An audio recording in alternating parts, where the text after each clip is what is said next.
জুলাই আগস্টে হত্যাযজ্ঞে জড়িত আওয়ামী লীগ ও ১৪ দলের নেতাদের বিরুদ্ধে দেশব্যাপী মামলা দেওয়ার আহ্বান জানিয়েছেন বৈষম্য বিরোধী ছাত্র আন্দোলনের সমন্বয়করা। রেজিস্ট্যান্স উইক কর্মসূচির প্রথম দিনে ৪ দফা দাবি তুলে ধরেন তারা। দাবি জানান বিদায়ী সরকারের আমলে নিয়োগপ্রাপ্ত আমলা ও সচিবদের পদত্যাগের।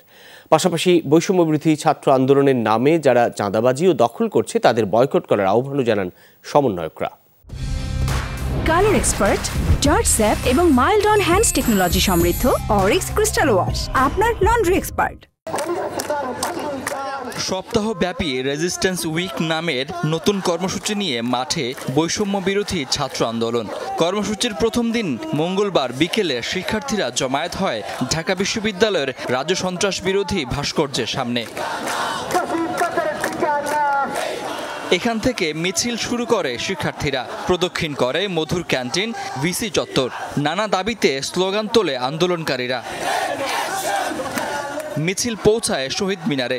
আন্দোলনে নিহতদের স্মরণে ১ মিনিট নীরবতা পালন করে তারা। পরে ৪ দফা দাবি জানান সমন্বয়করা।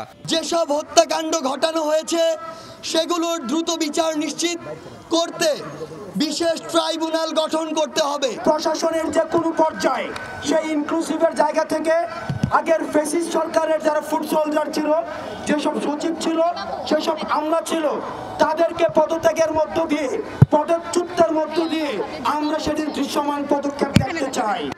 গত সরকারের আমলে নিয়োগপ্রাপ্ত আমলা ও সচিব যাদের বিরুদ্ধে দুর্নীতির অভিযোগ আছে তাদের পদত্যাগের দাবিও জানানো হয়। পাশাপাশি সমন্বয়ক পরিচয়ে যারা চাঁদাবাজি করছে তাদের প্রতিহতের ঘোষণা দেন আন্দোলনকারীরা। যতক্ষণ পর্যন্ত আমরা পরিপূর্ণ স্বাধীনতা অর্জন করতে পারছি না, ততক্ষণ পর্যন্ত রাজপথে থাকার শপথ আমরা কি নিতে পারি? অনেক আছে সুযোগ সন্ধানী যারা আসলে আমাদের এই বৈষম্য বিরোধী ছাত্র আন্দোলনের যে মর্যাদা পেয়েছে সারা দেশে, সেটিকে ব্যবহার করে একটি অপব্যবহার করার চক্রান্ত আঁকছে। যারা চক্রান্ত করবে, যারা এর নামে চাঁদাবাজি করবে, যারা এর নামে বিভিন্ন জায়গায় সহিংসতা করবে, তাদেরকে আপনারা বয়কট করবেন। যতদিন সুষ্ঠু বিচার না হবে ততদিন মাঠে থাকার হুঁশিয়ারি দেন সমন্বয়করা। আন্দোলনে হতাহতদের সঠিক তালিকা তৈরিতে সকলকে সহযোগিতার আহ্বান জানান তারা। তাৎক্ষণিকভাবে ভলান্টিয়ার টিম গঠন করতে পারেন। শাকিল হাসান, যমুনা নিউজ, ঢাকা।